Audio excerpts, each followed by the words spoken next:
Hello and welcome to the Hygiene Hangout, the hashtag no filter hygiene podcast. With so much going on within Christeyns food hygiene at the moment, and indeed the wider Christeyns group, we've been thinking about the best ways to keep you updated and informed, not only with new products and innovation, but with the operational and sustainability improvements that are being made as well. And from this thinking, the Hygiene Hangout was born. So please don't think this is just another platform for us to promote our products and services, as we'll be having monthly episodes covering various key industry topics, as well as some bonus episodes covering the personal stories from the people who make Christeyns the family company that it is today. So sit back, relax and enjoy episode 1, an eco-friendly chat. So Justin, welcome to the Hangout. Thanks so much for making the trip over from Bradford this morning. You're our first guest. How are you feeling? What do you think of the setup? I like it. It's great. I think it looks smart. It's professional. It's always nice to come over to the dark side of the Pennines from Yorkshire. You always make me very welcome here, so it's great to be over here. And it's great to talk about sustainability because it's such an important topic to all of our businesses and society in general. So yeah, it seems to be something we're sort of picking up on, particularly in food hygiene as well. People are very keen on the sustainability idea and what that means, and it's been interesting for me to understand that sustainability isn't just the environmental impact, it's a sort of longer term sort of protecting the company long term as well. So it's been interesting to see that side of the sort of with the statements as well. Really. Yeah, I mean, what we've got to remember is obviously, you know, we're chemical businesses. So sustainability and protecting the environment, protecting the surroundings, protecting our employees have always been really important because of the nature of the products that we make. And then certainly in my side of the business, supplying the laundry industry, I mean, just think about it at home. There's a lot of water, there's a lot of energy, tumble drying, there's a lot of water and energy always been used in laundry and the creation of effluent as well as we wash out the soiling. So that industry has always been focused on the climate change and its impact. So it's not a new thing for us. No. It's something that's been embedded in our DNA, but obviously it's very important. It's very important to customers now as well. So we get a chance to work with them at a different level, I think, to achieve deeper and more longer lasting things. Yeah, I know you mentioned the home thing as well. I know when you got one of them energy boxes that tell you how much energy you're using, you know, that visibility about what's going on, it all of a sudden changes your mindset about I'm running around the house turning lights off all the time and stop doing this, stop doing that. But no, it's really important thing. So just a quick introduction about yourself, who you are and what you do within Christeyns. Yeah, so I'm the operations director over in Bradford, which is in the laundry technology division. So we've got probably about 50 people working in that team specifically, most of them field-based, supporting customers with process checks in the big commercial laundries. We also support some distribution partners that supply in the care home sector as well. So we have know-how and support for that side too. And it's not just about the chemistry. So we provide dosing equipment and we provide equipment that's involved with water and energy recovery on customer sites too. And we'll do things like hygiene swabbing as well to prove disinfection, that sort of thing. So it's kind of a wraparound model. We call it applications chemistry. It's the same as you guys do over here in the food industry. So you know, that's what it is. It's about, you know, holding our customers' hands to apply those chemicals to get the best set of results, really, both in terms of quality, linen life, which is becoming more and more important, and environmental impact, and obviously the use of utilities, water, energy, gas around their processes. Brilliant. So that's Justin with his work head on. What about Justin outside of that? Any hobbies? So I do a lot of walking. We've got a dog, but we do a lot of walking in the Yorkshire Dales and up in the lakes. That's kind of our go-to thing. And we would try and get down to Cornwall in the summer as well. We're doing the Cornish coastal path, not in one go though. Every summer we kind of try and knock off a chunk of it, and the wife's got a map at home and we do different bits. That's great because it makes you go to areas you wouldn't know. Sports fan, so Manchester City. Right. Back from the 80s when I was a student over here, living in a terraced house off Main Road. Right. So I'm not a glory hunter, although I'm not sure we're going to get much glory this season, but there you go. And we support Bradford City in Bradford as well. So we do the laundry for Bradford City, and you'd be surprised how much laundry there is for a football team. You think about like the under sixes and all the ways up in the training kit and that sort of stuff. So a lot of them will have an on-premise laundry. So go see Bradford City a few times in the season as well. Yeah. Yeah, no, I'm very aware of how much laundry is involved in being involved. Well, in football. Of course, with your own background, So, I suppose, do any of those hobbies sort of impact what you do at work and encourage you in sort of? Oh, definitely. Obviously, being a hill walk and that sort of stuff, very noticeable about the effects of climate change, that sort of thing. I have been hill walking in places like Switzerland in the past, so I mean you can see it markedly there in terms of looking at the retreat of the glaciers and people that go skiing. The ski season is foreshortened now. It's you can see visible signs of climate change if you just open your eyes and get out into nature, for sure. And even here, it's spring now. Okay, it's a very wet spring, but the plants are coming back too early, perhaps. There are definitely changes ongoing that you notice as soon as you get outside. So. Yeah. Now we were watching some things on our memories on our phone from Easter time last year. Now it's lovely and sunny and things like that, and yet weather this time at the moment isn't great. It's not ideal when you've got 2 kids at home on holiday, but we're coping. We're it's coping. Expensive if it's raining. So what does sustainability actually mean for Christeyns then? Well, I think, like you said in the introduction, it's not something new to us. It's something we've been doing for a long time. But obviously the pace of focusing on sustainability has changed both for our business and for our customers' businesses, very much so. But there's a great challenge out there, but it's bringing industries together in partnership, and those long-term relationships with customers where we've got mutual trust and understanding are really key for businesses to make long, impactful changes in the way that they operate. Yes, there are some, one-off impactful projects you can make. So Christeyns as a group, we're investing in solar energy. Yeah. So the site, the professional hygiene site, has got 2 solar installations. That they were the pioneers. Our installation at Bradford went live this week, which is great, and I know there's plans for installation over here in Warrington as well. Yeah. So they make big overnight impacts. But for the changes we need to make by 2050 or sooner if we can, then we need to make prolonged behaviour changes in the way that we all operate as businesses and as individuals as well. Yeah. Now it's interesting you mentioned the sort of customer relations things. That's something we utilise a lot at Food Hygiene. If you've got something new or innovative, you need that sort of relationship and that trust to sort of say, look, we've got this idea, we think it'll work for you.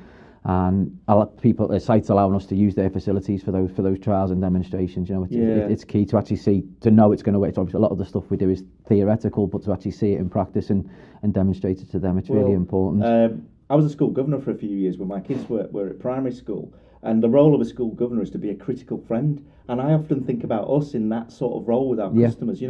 We understand their processes, we're embedded in their businesses, and we're kind of sat on their shoulder, giving them a nudge, kind of going like, you really need to think about this. And certainly in laundry, there's lots of improvements we can make, but it is a bit of a marginal gains thing away from those big capital investments, because the industry has been doing so much over the years. And it's the same with food, because you're using energy and so much water. So a lot of it is nudging the operatives on the production lines to just think differently. For us, in commercial laundry, it's a little bit like domestic. There's a few sort of wash programs that tend to get overused, and some of the more energy efficient ones tend to not get used out of habit. So it's that nudge to kind of say, look, wash this on that instead. And that's where you need that trust, that relationship, to be able to work with our customers to get that behaviour change, because that is how we're going to get sustained long-term improvements and be able to achieve our targets. Yeah, I like that critical friend. That's going to pop up on some marketing somewhere, I think, Jeff. Yeah. So what are the main areas of focus for our own operations then at the moment? For our own operations, well, water and energy. I mean, we're not a chemical business that's reacting. We're mixing. So a lot about what we're doing is using water in that mix, and I know all the sites reuse water.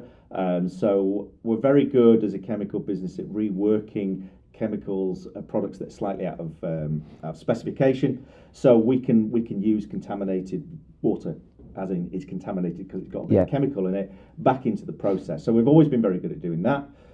Again, when we're delivering to customer sites and we're pumping over product, whether it's from a tanker or whether it's from an IBC into a bulk tank, there's washout water involved in cleaning the pipework through. All that's recovered, put into IBCs, brought back into the sites and reused. So we've always been very good on water in our own processes. The focus over the last couple of years has been about energy. Right. We're not one of the biggest energy intensive chemical businesses. We're not in the clusters in Humberside or Warrington, around that, where they're looking at a real transformation in energy. So we're doing the obvious things. And solar is a really good project. The paybacks on it make sense. We're financially secure business, backed obviously by our parent in Belgium. So the capex is available to do those projects, and we've cracked on. So we've done the 2 sites at Whaley Bridge, doing Bradford, doing this one. So that's good. But aside from that, we've moved the cars to EV or hybrid. We've had to handhold some drivers, so they've gone. I mean, I went hybrid first. I'm fully electric now, completely confident, completely happy, no range anxiety. I know, but I think the press builds on it a little bit as well. It's something you kind of have to experience. What you've got to remember is, and we probably noticed, is the infrastructure for charging is going in rapidly. Yeah. So it is catching up. So that's something we've done as a business, is moved the vehicles over. Delivery vehicles are as efficient as they can be at the moment. We're still waiting on technology to see, are the trucks of the future going to be battery powered, as Elon Musk might want us to be, or are they going to be hydrogen powered? And we probably need a little bit of guidance from the government on some of that, and we'll come to that topic later on. So we're doing a lot around energy, and then just simple things. Turn it off campaigns.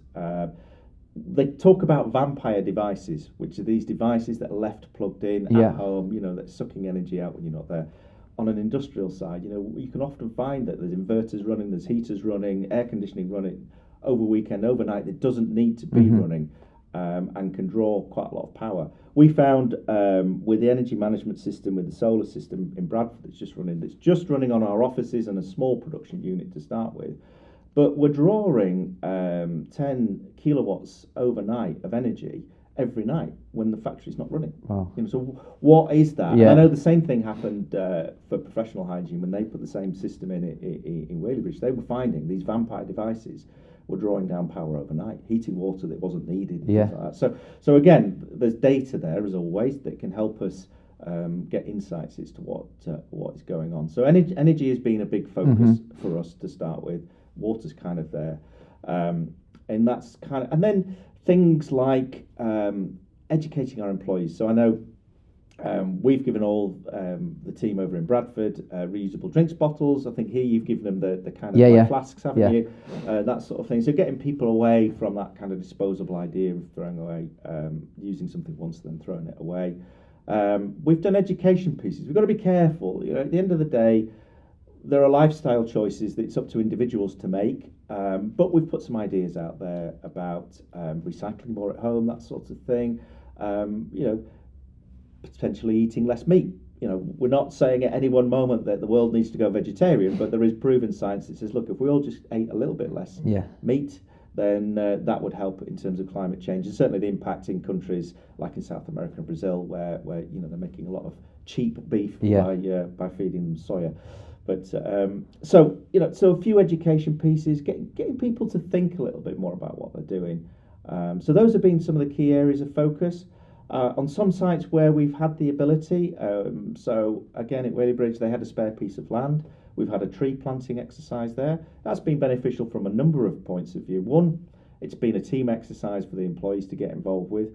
Two, it's stabilised a piece of land and helped it with drainage, because that was a bit of an issue on the site. But then it's rewilded a piece of scrubland, really, which has been great. We've planted fruit trees, so they're slow growing. They absorb a lot of carbon when they're growing, and then they provide fruit, which is a food source, obviously, in the ecological chain then for the insects and that sort of thing. That's been a nice project. A bit harder here, a bit harder in Bradford. We've got a disused railway line running through the middle of the site, but we put a little garden out there and stuff like that again.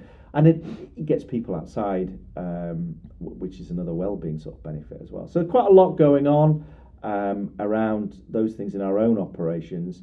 And that's kind of like the manufacturing side of it. Product-wise, lots and lots going on. Right.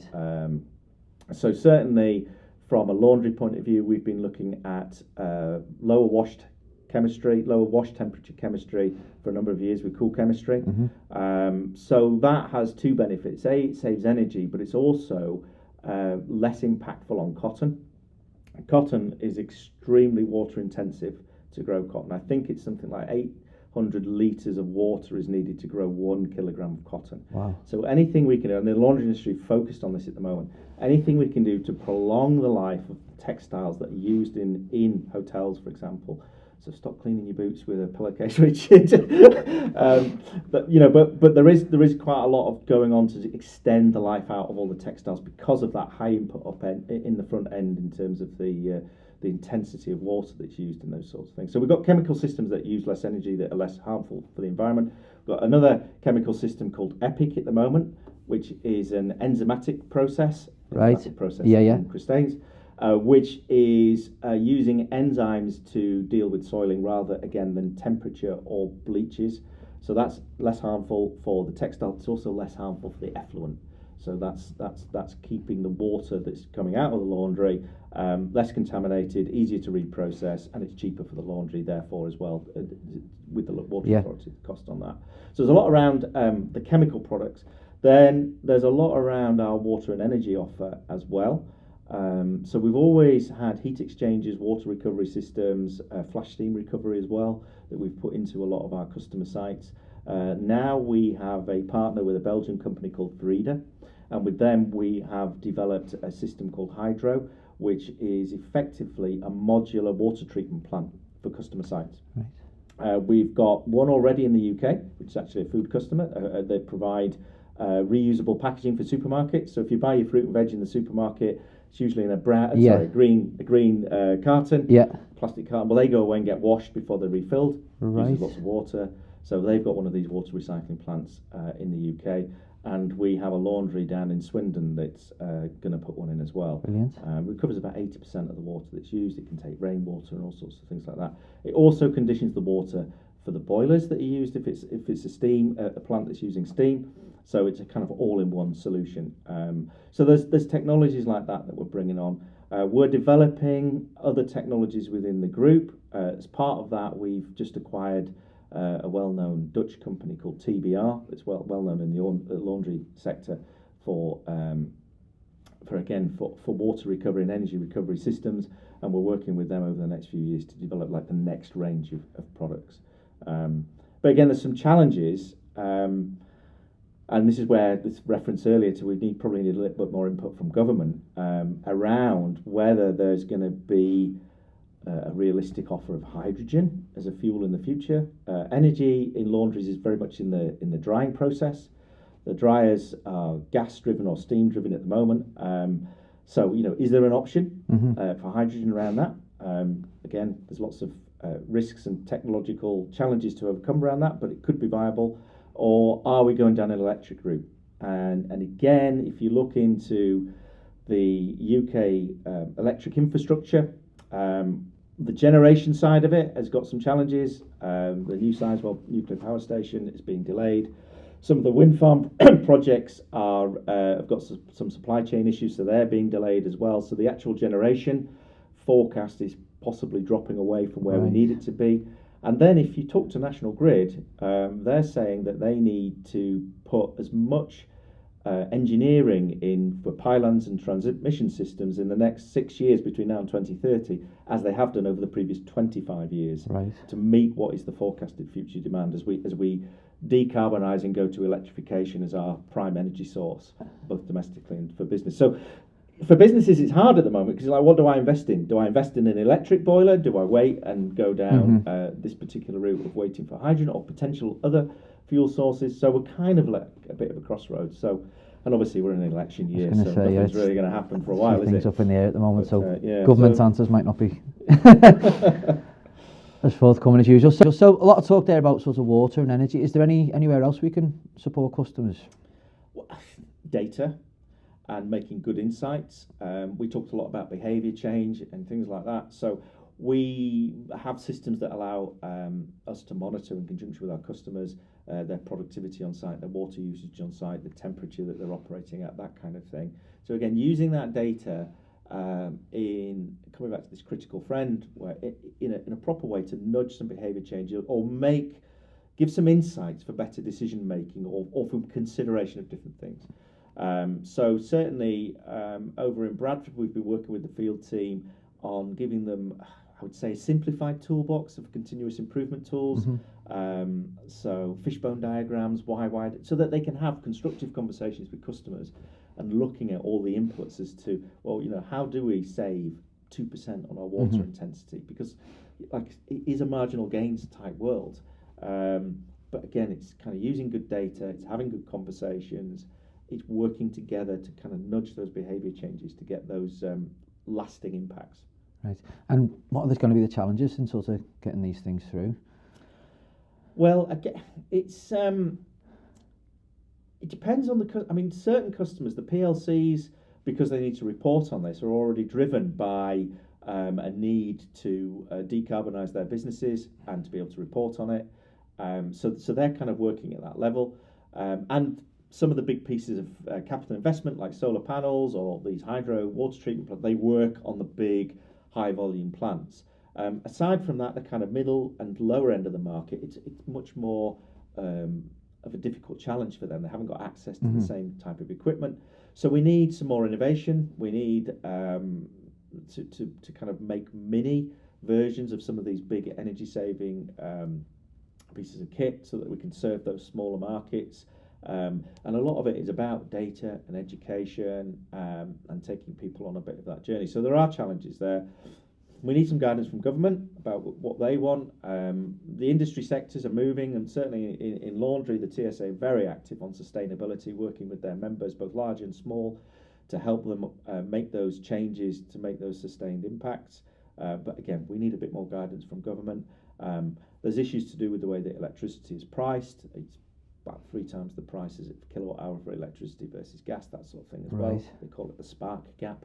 But there are government mechanisms, taxation changes, subsidies that can bring that back in line again. So businesses looking at 5 years and going like, well, if I go down the electric route, what's the price of electricity going to be in the future? Is it going to come down or is it going to stay the same? So there's challenges around that. There's a lot going on, but it's exciting. Yeah. And for companies like ours and the relationships we've got with the customers, we can make realistic, sustained change, and be proud of what we're doing jointly, because we're not sat still. We are moving forward. We are trying to learn, and we are trying to adapt, and offer those solutions to customers that are going to work. Brilliant. So loads of useful information there. But if you were to give your customers just one little bit of advice about information about implementing or improving their sustainability plan, what would it be? Well, it's always seek first to understand, that well-known phrase. Now, that's not as easy as you think, because trying to get good data from the power companies, trying to really understand where you're using power or water in your processes, it can be a challenge. But we can help with that with some of the monitoring systems that we've got. But that's the first thing, is to really try and work out where the biggest area of impact are. And then obviously we want to kind of work forward and hit the areas where we're going to get the best return going forward. Certainly in the shorter term, like I've alluded to a number of times, that sustained change gets more difficult as we kind of go away from the obvious things. But understanding the data first, putting a plan together, assessing what different options are available. There is access to government funding. It's a bureaucratic process, it would be. But certainly one of our customers has had funding towards an energy improvement project, so it is available. But understanding where the best return is going to be is really where we need to start. And there is an urgency about climate change and doing something now, but again, we need to think longer term as well, because the payback on some of these improvement projects is not going to be a typical less than 2 year ROI. But again, the language from some of our customers has changed markedly in terms of the financial payback to, well, actually, I'm going to get a carbon reduction of this, or I'm going to reduce my water by this, and therefore that project is viable. Yeah, it's definitely something we've noticed, or me personally, when we're discussing sort of sustainability and improvements and think products that are slightly more environmentally friendly, which tend to do come at a little bit of a cost, but people are generally listening a lot more and a little more open, particularly I think coming out of the sort of pandemic time where people are a little bit unsure and there's a little bit of uncertainty. I think now it's certainly something people are investing in, and bigger projects are certainly becoming a lot more easier to discuss in terms of budgets and things like that for us as well. Sure. So lots going on, covers lots of areas. We really talked about packaging and reduction of plastics in packaging, reusing packaging. I mean, we do that a lot as our businesses anyway, is bringing back empty chemical containers and washing them out and reusing them again.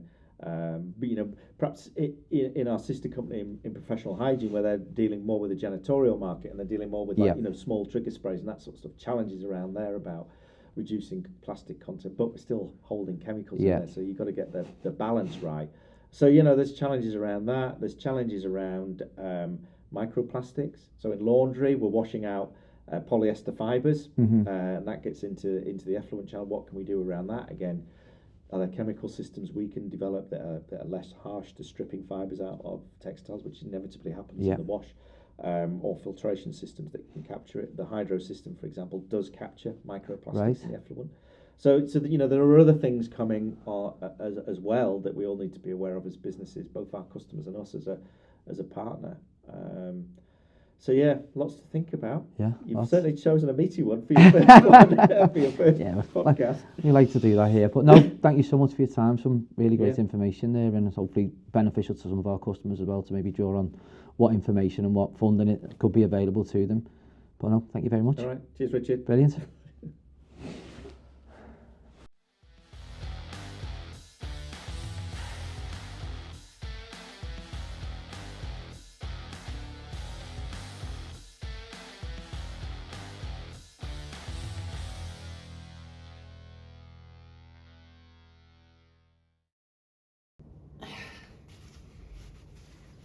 Recording. Yeah. Right. Not only with new products and innovation. Oh, sorry. Do you move in that? You move. But also operation.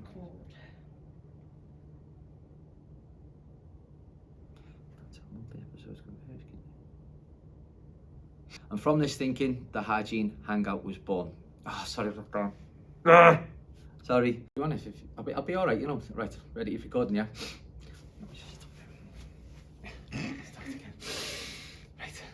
Please don't think this is just another platform for us to promote. I've had this. Come on. Okay. Products and services, as we'll be having monthly. So please don't think this is just another platform for us to promote our products. People who make Christeyns the family company that it is today. Not only with new products and developments, art innovation, sorry. It's a hashtag we'll be trying to keep. Oh, for f***'s sake, man. Right. As well as some bonus episodes from the people. Oh, for f***'s sake, bitch. So much going on within Christeyns Food Hygiene. And, oh, for f***'s sake, bitch. Sorry. As well as some bonus episodes from the people. Oh, for f***'s sake, it doesn't get me words jumbled up. From the people who, oh, for f***'s sake, Rich. I have to stand still there. Yeah. Right. Hello and welcome to the Hygiene Hangout, the hashtag no filter hygiene vodcast. Sorry, here we go. So sit back, relax and enjoy episode 1, an eco-friendly chat.